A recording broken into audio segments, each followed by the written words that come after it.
길게 이어졌던 아합 왕의 이야기가 이제 끝을 맺고 이제 다시 남쪽 유다와 북이스라엘 왕가가 서로 이제 교차적으로 이렇게 등장하는 장면을 볼 수가 있습니다. 오늘 그 성경에서 등장하고 있는 이 여호사밧 왕이라고 하는 사람은 굉장히 선한 왕이라고 볼 수가 있습니다. 북쪽 이스라엘 왕가와 비교를 했을 때도 선한 왕이고 남쪽 유다 왕들 중에 선한 왕들 그룹에 속해 있는 그런 왕이라고 볼 수가 있어요. 그가 어떤 그럼 선한 역할들을 했느냐, 어떻게 하나님의 인정받는 그런 삶을 유지했느냐, 그의 인생관, 그의 가치관, 세계관이 하나님하고 연결되었기 때문에 선한 왕이라고 평가를 할 수가 있다는 겁니다. 오늘 말씀 가운데 보면 43절을 주목해 보시면 43절에 뭐라고 나와 있느냐면 여호사밧이 그의 아버지 아사의 모든 길로 행하며 돌이키지 아니하고 여호와 앞에서 정직히 행하였으나 이렇게 나와 있어요. 그러니까 전 세대 아버지의 신앙의 유업을 온전하게 잘 받들어서 신앙의 그 혈통을 이었던 영적인 혈통, 또 영적인 어떤 믿음의 계보를 이었던 왕이 바로 여호사밧이라고 하는 왕인 거예요. 아사라고 하는 사람은 정말 하나님을 향한 그런 열정이 하늘을 찌르듯이 그렇게 아주 깊고 아주 높았던 사람 중에 한 사람이 아사 왕이잖아요, 그죠? 얼마나 그가 하나님을 향한 불타는 열심을 갖고 있었느냐면 그의 어머니라고 할 수도 있고 또 그의 할머니라고 할 수도 있는데 그 할머니가 그의 어머니가 우상을 섬기니까 그 지위를 폐위시켜 버렸어요. 그 정도로다가 대단하게 하나님을 향해서 열정이 있었던 왕인 거죠. 그의 길, 그 아버지의 길을 누가 따랐다는 겁니까? 여호사밧이 따랐다는 거예요. 아버지, 그 선왕이 자신의 인생관과 가치관과 세계관을 하나님 앞에 늘 언제나 두고 살았음으로 인해서 그의 아들이 그 신앙의 유산을 잘 이어받아서 나라를 통치하는 일들을 진행해 나갔다는 겁니다. 그러니까 그의 인생에 물론 뭐 신앙이라고 하는 게 완벽할 수가 있습니까? 인생이라고 하는 게 완벽할 수가 없죠, 그죠? 뭐 공과 또 사가 있는 곳이고 허물이 있을 수 있고 흠집이 있을 수 있죠. 그렇지만 총체적으로 어떻다는 거예요? 여호사밧 왕이 그의 인생의 중심이 하나님께 늘 언제나 있었음으로 인해서 선한 왕이라고 평가를 할 수가 있는 거예요. 이건 역대의 길을 기록한 열왕기를 기록한 사람들의 평가이기도 하지만 또 하나님의 평가이기도 하다는 겁니다. 그러니까 중요한 것은 어떻다는 겁니까? 신앙의 혈통을 이어간다라고 하는 굉장히 중요하다는 거예요. 우리 51절을 보시겠습니다. 51절 보시면 51절에 아하시야라고 하는 왕이 등장을 합니다. 그분은 아합의 아들이에요. 아합의 아들. 근데 북쪽 이스라엘의 왕이죠. 그죠? 그가 52절을 보시면 52절을 같이 한번 읽어보겠습니다. 52절, 53절 같이 한번 읽어보겠습니다. 같이 시작. 그가 여호와 앞에서 악을 행하여 그의 아버지의 길과 그의 어머니의 길과 이스라엘에게 범죄하게 한 느밧의 아들 여로보암의 길로 행하며 바알을 섬겨 그에게 예배하여 이스라엘의 하나님 여호와를 노하시게 하기를 그의 아버지의 온갖 행위같이 하였더라. 아멘. 그의 아버지가 아합이라고 하는 왕이 그의 아버지고 그의 어머니는 이세벨이라고 하는 왕비잖아요, 그죠? 가나안의 그 풍토에 맞게끔 바알과 아세라를 섬겼던 왕비잖아요, 그죠? 그러니까 이 왕비 하나를 통해서 이 북이스라엘이 전체가 하나님을 거역하는 왕국이 되었다는 거예요. 하나님은 이 북이스라엘 남쪽과 반쪽인 이 북이스라엘도 하나님의 거룩한 나라가 되기를 그렇게 하나님도 열망을 하셨는데 끝내 어떻게 했습니까? 하나님의 나라의 왕국을 세우지 못했죠. 출중했던 많은 선지자를 하나님께서 보내셨잖아요. 북이스라엘에. 엘리야라고 하는 선지자를 보내주셨어요. 또 엘리사라고 하는 엘리야의 그 후세대 제자라고 일컬어지는 엘리사라고 하는 그런 실중한 선지자를 보내주셨는데도 불구하고 도무지 이스라엘은 돌이키지 않는다는 거예요. 아합 왕이 그런 여러 가지 범죄를 통해서 당시 선지자가 예언했던 대로다가 비극적인 결말을 맞이했잖아요. 그죠? 비참한 죽음을 맞이했잖아요. 그죠? 그러면 적어도 선지자가 그러한 하나님의 말씀을 대언해서 자신의 아버지가 비극적인 죽음을 맞이했다라고 했을 때 그의 아들이 아버지의 왕가를 계승할 때 적어도 아버지의 길을 가지 말아야 된다라고 하는 것이 어떻게 보면 영적인 지침일 수가 있어요. 그런데 아버지의 길을 따라서 불신의 길을 가더라는 거죠. 어머니의 길을 따라서 불신의 길을 가는 거예요. 그러니까 뭐라고 얘기합니까? 바알을 섬겨 그에게 예배하여 이스라엘 하나님 여호와를 노하시게 하기를. 그러니까 여호사밧과 비교해 보면 엄청난 현격한 차이를 볼 수가 있는 거죠. 그죠? 하나들은 아버지가 살았던 우리 하나님의 신앙의 열정을 불태우면서 나라의 왕국, 나라의 살림살이가 늘 언제나 하나님 중심적으로 이루어지게끔 그렇게 했다면 아시아라고 하는 아합 왕의 아들이라고 하는 사람은 어땠습니까? 북쪽 이스라엘을 우상의 나라로 만들어 버렸어요. 그죠? 이런 현격한 차이. 이미 이 아하시아라고 하는 왕은요, 결말, 그의 비극적인 운명을 이미 예고하고 있고 그의 비극적인 운명을 이미 맞이하게끔 그의 인생이 설계되어 있다는 거예요. 하나님은 언제든지 비극적인 인생을 타개하고 비극적인 운명에서 하나님의 그 운명으로 돌이킬 수 있는 기회를 계속해 주셨는데도 불구하고 그의 아들마저도 엉뚱한 길을 갔다라고 하는 것을 통해서 우리는 이 여호사밧이 우리 하나님의 신앙의 혈통을 이어받았던 아름다운 신앙의 그 모습을 우리가 또 견주어 볼 수가 있다는 겁니다. 우리도 이제 그렇게 신앙의 유산을 우리 후예들에게 잘 남겨주는 것이 얼마나 중요하다라고 하는 걸 볼 수가 있어요. 세상에 많은 업적들을 남길 수 있겠죠, 그죠? 세상에 많은 공로를 남길 수 있겠죠, 그죠? 이름을 날릴 수 있겠죠, 그죠? 근데 보다 중요한 건 뭡니까? 하나님한테 인정받아야 된다는 거죠, 하나님한테. 근데 이 여호사밧이라고 하는 사람은 이미 하나님한테 괜찮은 사람으로다가 평가를 받았다는 거예요. 오늘 두 번째를 보시면 여호사밧이 44절에 여호사밧이 이스라엘의 왕과 더불어 화평하니라. 성경에서는 이런 이제 그런 표현들을 우리가 유심히 봐야 되는데, 그래, 북쪽 이스라엘과 뭔가 평화의 무드를 만들어 갔구나.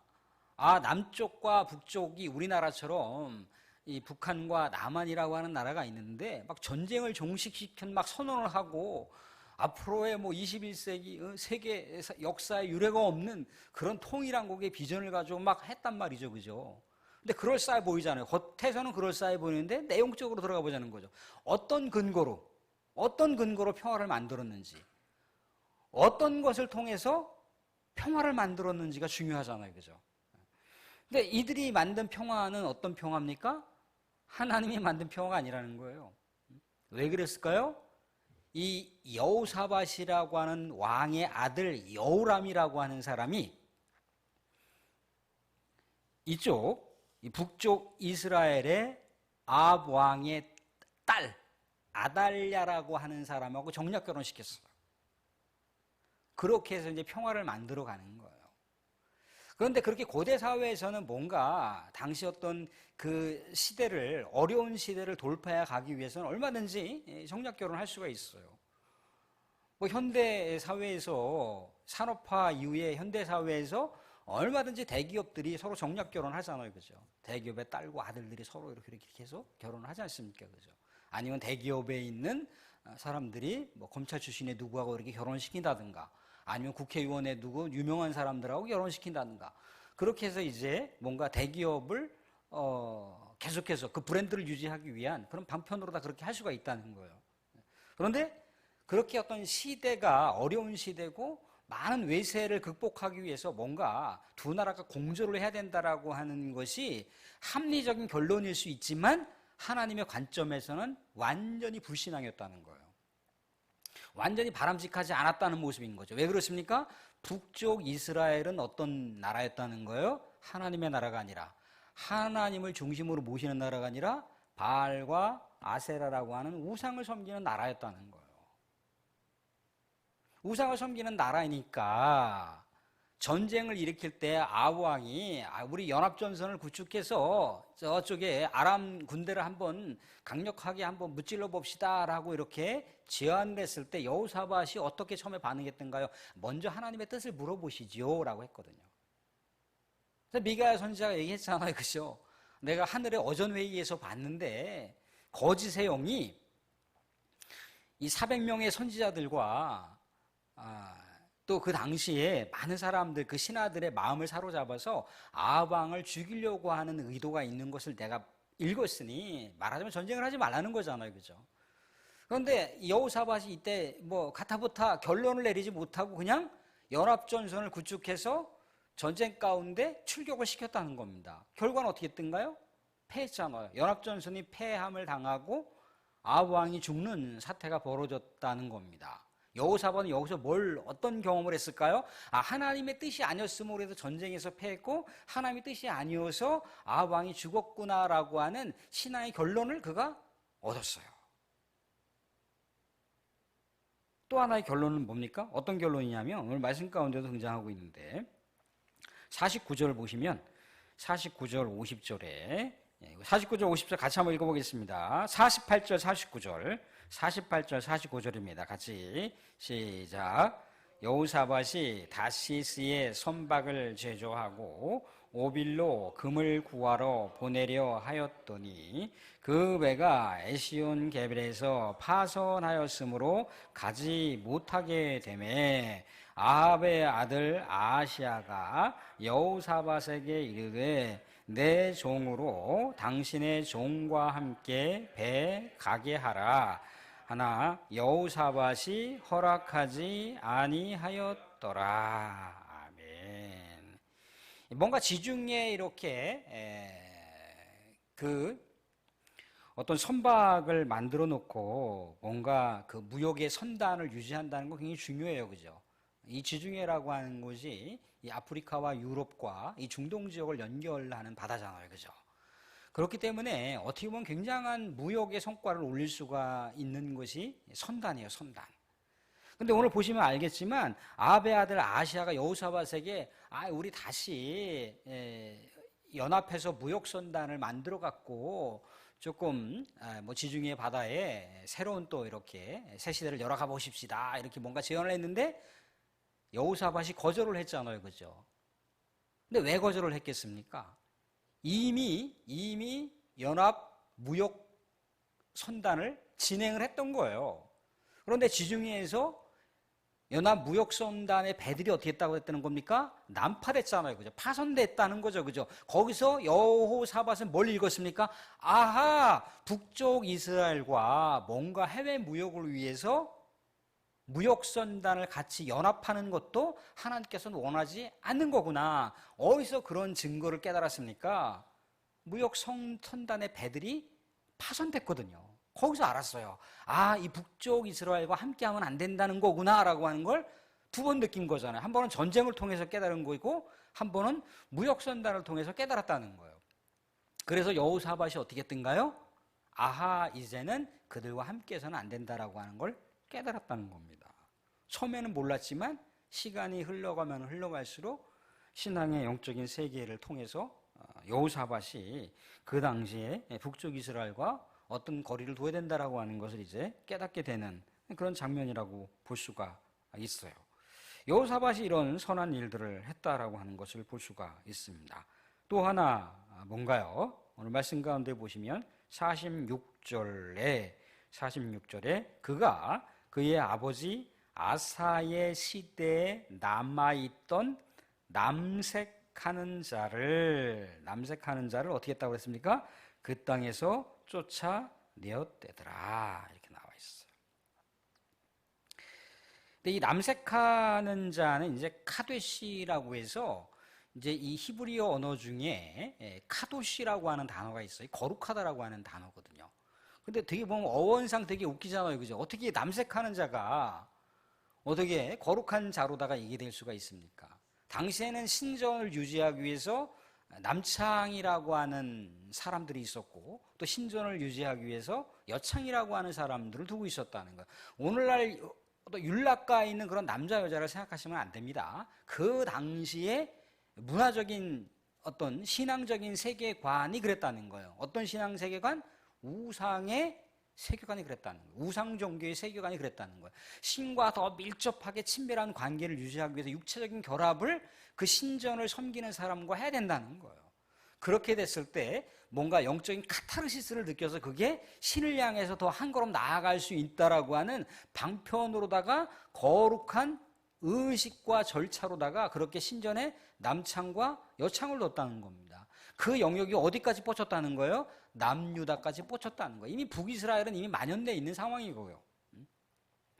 근데 이것을 어떻게 했다는 거예요? 여호사밧이 그 땅에서 근절시켜 버렸다는 거예요. 왜? 그것은 엄연하게 다른 이방 나라의 문화적인 풍토일 수 있고 종교적인 풍토일 수 있는데 근절시켰다라고 하는 것은 하나님의 관점에서 배격해야 할 철저한 범죄라는 거죠. 죄라는 거죠. 그죠? 남창이라는 거, 여창이라는 건 철저하게 죄라는 거예요. 사랑하는 사람들, 동성애가 죄입니까? 죄가 아닙니까? 동성애가 죄인가요? 죄가 아닌가요? 이상하게 해석하는 분들이 있어요. 그게 뭐 문화적인 뭐로 해서 그때 당시에 그 강자들이 이 약자들을 어떻게 보면 신체적으로 억압하기 위해서 그렇게 남자가 남자를 이렇게 강력하게 하기 위해서 그렇게 했다. 이렇게 그 당시의 역사와 어떤 전통과 또 문화적인 배경을 막 거들먹거려가면서 막 얘기하는 학자들이 있어요. 근데 뭡니까? 아무리 그것이 수많은 나라들에서 통용된 어떤 문화적인 배경이나 어떤 그 당시에 많은 사람들이 충분하게 받아들일 수 있는 전통 관례라 할지라도 우리 하나님을 믿는 믿음의 백성들은 이것을 수용할 수가 없는 거예요. 받아들일 수가 없는 거예요. 받아들일 수가 없는 죄라고요. 머지않아 상황이 법적으로 통과된 이 포괄적 차별금지법이라고 그래갖고 그쪽으로 해서 다 연결. 사실 포괄적 차별금지법 중에도 하지 말아야 될 것들도 있어요. 근데 이 포괄이라고 하는 단어를 다 포함시켜 갖고 거기다 다 뭉뚱그려 버렸어요. 이거 다 세세하게 다 이렇게 쪼개고 이렇게 좀 분리해 갖고 이것을 하나하나의 사안들을 다 이렇게 우리 국민들한테 좀 물어보기도 하고 또 그렇게 해야 되는데 이거 한테 다 묶어버렸단 말이죠.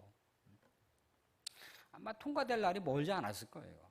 이미 상당한 지점까지 들어와 있다는 거예요. 근데 분명한 것은 하나님은 이것을 범죄로 여긴다는 거예요.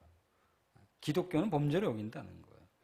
그러니까 여호사밧이 자신의 인생관과 세계관을 그렇게 하나님의 마음을 아주 사이다와 같은 그런 사역들을 펼치니까 하나님께서도 얼마나 기뻐하셨겠어요. 그죠?